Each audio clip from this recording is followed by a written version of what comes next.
आज हम बात करेंगे सड़क परियोजना पर। और इस वक्त हम लोग मौजूद है नागपुर के संतरा नगरी तरोडी खुर्द ग्राम पंचायत के परिसर में माँ उमिया धाम में। आप ये देख सकते हैं माँ उमिया परिसर की हालत बद से बदतर आपको यहाँ नजर आ रही है। सड़कें पूरी कीचड़ में तब्दील हो चुकी है और इस पूरे तब्दील कीचड़ को लेकर, परिसर की सड़क को लेकर आज यहाँ के जो इंडस्ट्रियल के जो मालक है, संचालक है, स्थानीय नागरिक है, वो आज प्रशासन पर सवाल उठाते नजर आ रहे हैं।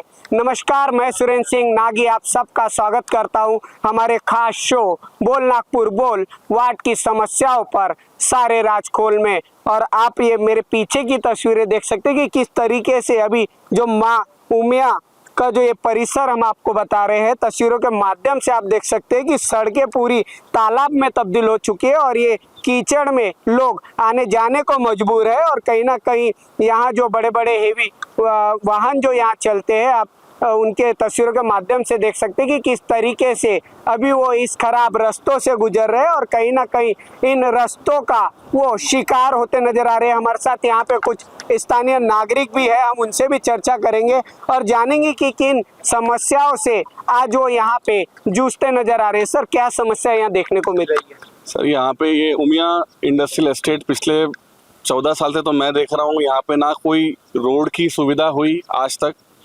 दिन प्रतिदिन रोड की व्यवस्था जो यहाँ पर है, जो अवस्था है रोड की, ये दिन प्रतिदिन खराबी होती गई है। आज तो पिछले 2 दिन से बारिश कम है। अगर 2 दिन अगर कंटिन्यू 24 घंटे यहाँ बारिश आ जाए, 12 घंटे भी आ जाए, तो 12 घंटे में यहाँ पे पानी का पूरा तालाब बन जाएगा। लेबर नहीं आ पाती, मेन गेट पे लेबर को उतार के ऑटो वाला चला जाता है। यहाँ पर सीवेज लाइन की व्यवस्था नहीं है। पानी की वजह से दिन में कम से कम बिजली 5 से 6 बार जाती है। उनकी भी कोई गलती नहीं, क्योंकि पानी इतना भर जाता है रोड की वजह से, गड्ढों की वजह से, कि डीपी भी पानी में भर जाती है। हम प्रशासन से यही बोलना चाहेंगे कि 400 से ज़्यादा यहाँ इंडस्ट्री है, हर इंडस्ट्री टैक्स पेयर है। यहाँ पे लोग जीएसटी है, इलेक्ट्रिसिटी बिल है, ग्राम पंचायत टैक्स है, हर टाइप का टैक्स हम दे रहे हैं। उसके बाद भी अगर ऐसी व्यवस्था हमको मिलती है तो ऐसे में हम इंडस्ट्री कैसे चलाएं, जबकि यहाँ पर 3 तरफ से हाईवे लगता है, कार्गो के लिए बहुत अच्छा जोन है, ट्रांसपोर्ट के लिए बहुत अच्छा जोन है। उसके बाद अगर ऐसी व्यवस्था रहेंगी तो हमारे नागपुर का बिजनेस कैसे डेवलप होगा? इस चीज़ के लिए हमने ये निश्चय किया कि हम सभी जितने भी यहाँ पे व्यापारी वर्ग हैं, सब मिलके एक बार हमारे जो रोड परिवहन मंत्री माननीय श्री नितिन गडकरी, उनके घर जाए, उनसे बात करें, उनसे ही कहें कि भाई कम से कम हमको इंडस्ट्रियल जो टैक्स दे रहे हैं, जो रोजगार जनरेट कर रहे हैं, उनको तो कम से कम ये सपोर्ट करें कि भाई हमारे लिए रोड की व्यवस्था अच्छी हो, पानी की व्यवस्था हो, लाइट की व्यवस्था हो। यहाँ पर आप देखेंगे कहीं पे आपको स्ट्रीट लाइट दिख रही है, लेकिन एक भी स्ट्रीट लाइट चालू नहीं है। अगर आप रात को यहाँ आएंगे तो कोई, अगर मुझे रात बेरात आना है तो मुझे भी आने में डर लगता है मेरी इंडस्ट्री पे।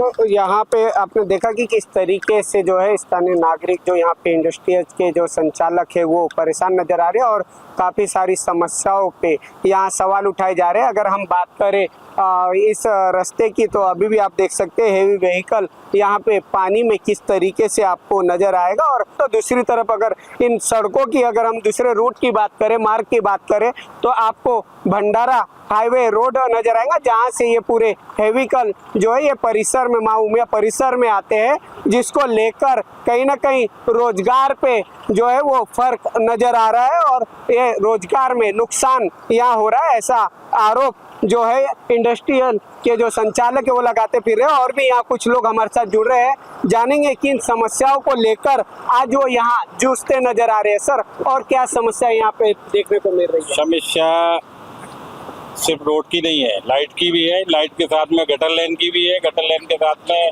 यहाँ पे जो सांप निकलते हैं, बहुत सारे सर्प निकलते हैं। अभी हमने पिछले महीने में कम से कम 12 सर्प निकाल के बाहर फेंके हुए।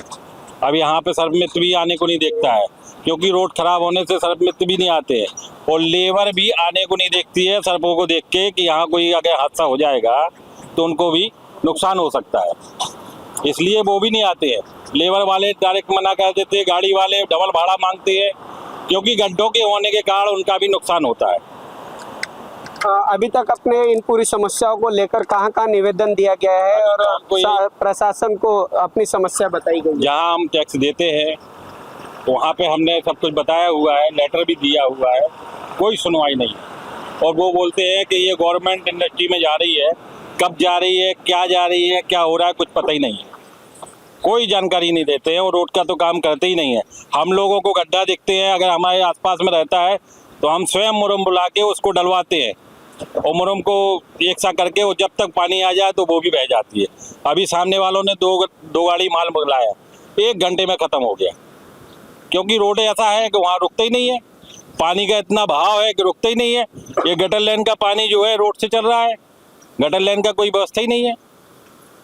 अभी तक यहाँ पे कोई बड़ा हादसा ऐसा हो चुका है? हादसे गाड़ी वाले के हादसे हुए हैं, गाड़ी टूट गई है। और ये जो ट्रांसफार्मर है इनका ऑयल चोरी हो जाता, उस पर भी कोई ध्यान नहीं है।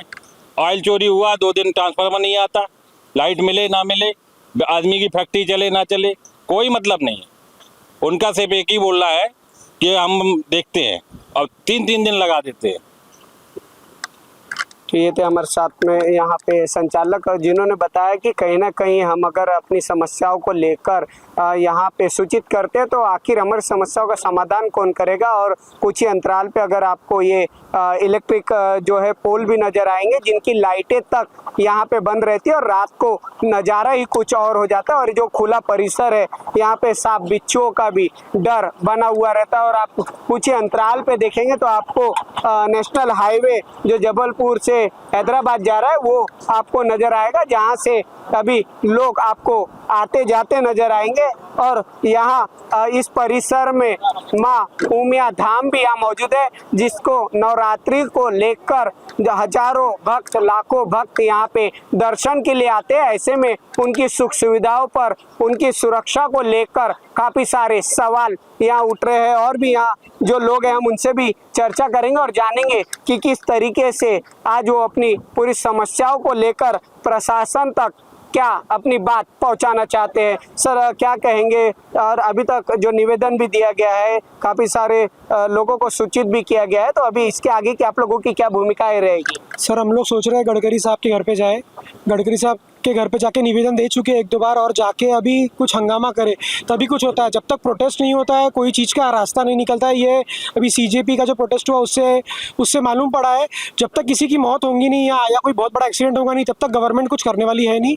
मेरा तो यहाँ ऑक्सीजन गैस का प्लांट है, मेरे यहाँ एम्बुलेंस आती है जो बॉम्बे से पेशेंट लेके अपना बिहार और उत्तर प्रदेश लेके जाती है पेशेंट्स को। वो लोग भी आने को अब इतना कतरा रहे हैं। अगर आप रोड देखेंगे कि वहाँ खड़े नहीं रह सकता है आदमी, बाकी तो बात दूर की। मेरा यहाँ हॉस्पिटल्स में सप्लाई है, बड़े बड़े हॉस्पिटल्स में सप्लाई है। हमारी जो छोटी छोटी गाड़ियाँ रहती है उसके पूरे टायर जलमग्न हो जाते हैं, गाड़ी के पट्टे टूट जाते हैं रास्ते में गड्ढे होने के कारण। इसका क्या करना है, ये उपाय आप गडकरी साहब और अपना हमारे माननीय बावनकुड़े साहब को सोचना चाहिए।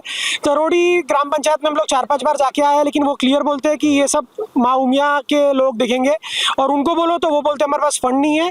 हम लोग इतना टैक्स पे करते हैं, वो फंड जाता कहाँ है ये आज तक किसी को नहीं पता।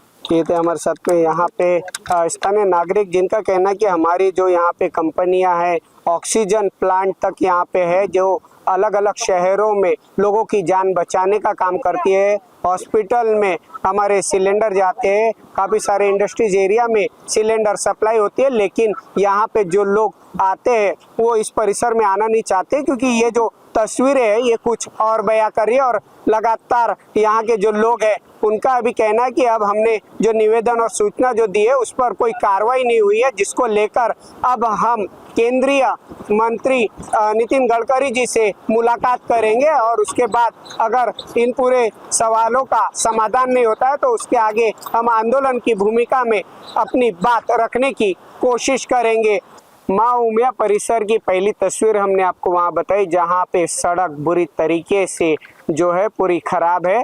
तो दूसरी तस्वीर हम आपको यहाँ बता रहे हैं कि आप ये मेरे पीछे की तस्वीरें देख सकते हैं कि किस तरीके से जो सड़क है वो पूरी कीचड़ बन चुकी है और यहाँ पूरा तालाब बन चुका है। और इसी गंदे पानी से होते हुए अगर कुछ ही अंतराल पे अगर आप ये तस्वीरें देखें तो यहाँ पे ऑक्सीजन का प्लांट भी है, जहाँ से पूरे शहरों में, अस्पताल में, इंडस्ट्रीज एरिया में यहाँ से सिलेंडर भेजे जाते हैं। और ऐसे में अगर जो गाड़ियाँ आती है वो इन कीचड़ से होती हुई यहाँ पे फंस जाती है। और इस पूरे परिसर के जो स्थानीय नागरिक है उनका कहना है कि कहीं ना कहीं प्रशासन को इस ओर ध्यान देने की जरूरत है। ये पूरा परिसर तरोड़ी ग्राम पंचायत के तहत आता है, लेकिन कहीं ना कहीं ये असुविधाओं से यहाँ के जो लोग हैं वो परेशान नजर आ रहे हैं। और ऑक्सीजन की अगर हम बात करें तो आप ये अभी भी देख सकते हैं, गोडाउन यहाँ पे आपको नजर आएगा, जिसको लेकर काफ़ी सारी जो अभी कोरोना में भी इन्होंने सेवा दी है और कई जाने ऑक्सीजन से बची हुई है। लेकिन अगर क्या हो कि वही गाड़ियाँ अभी यहाँ नहीं आने के लिए कर रहे हैं, जितने भी लोगों से बात करते हैं तो वो साफ मना कर देते कि ये परिसर की अगर ऐसी हालत है, सड़कों की ऐसी हालत है तो हमारी गाड़ियां भी खराब होती है, जिसके कारण हम यहाँ पे जो है वो ऑर्डर पूरा नहीं कर पाते हैं। और आप ये तस्वीरें देख सकते हैं कि गोडाउन से कुछ लग के ही अंतराल पे आपको सड़क नजर आएगी। यहाँ पे पूरा परिसर का जो माहौल है वो पूरा कीचड़ में तब्दील हो चुका है। और ऐसे में स्थानीय नागरिक लगातार आरोप लगा रहे कि कहीं ना कहीं प्रशासन इस ओर भी ध्यान दे। और एक तरफ इंडस्ट्रीज एरिया में हम टैक्स से लेके हर चीज यहाँ पे भरते हैं और पूरा यहाँ जो लोग रहते हैं वो ऐसे कीचड़ों से गुजरने में मजबूर नजर आ रहा है। और तो दूसरी तरफ अभी भी आप ये तस्वीरें देख सकते हैं कि किस तरीके से ये जो पूरा परिसर है ये कीचड़ की चपेट में है, पानी की चपेट में है। कुछ दिनों में अभी ये बारिश शुरू हुई है और बारिश के कारण यहाँ की तस्वीरें कुछ और ही बयां करती है। अब देखना यह है कि पूरे इन मामलों को लेकर प्रशासन की ओर से क्या कदम उठाए जाते हैं। फिलहाल अभी उन पूरे सवालों पर जो है वो सवाल ही बना हुआ है और प्रशासन इस ओर ध्यान क्यों नहीं दे रहा है, ऐसा आरोप यहाँ के लोग लगाते फिर रहे हैं। आपके भी वार्ड में ऐसी काफ़ी सारी समस्याएं तो आप हम तक संपर्क साध सकते हैं, हम आपकी आवाज़ बनकर प्रशासन तक पहुंचाने का काम करेंगे। तब तक कैमरा पर्सन उदय सोनवानी के साथ मुझे दीजिए इजाज़त और देखते रहिए हमारा खास शो बोल नागपुर बोल, वार्ड की समस्याओं पर सारे राज खोल।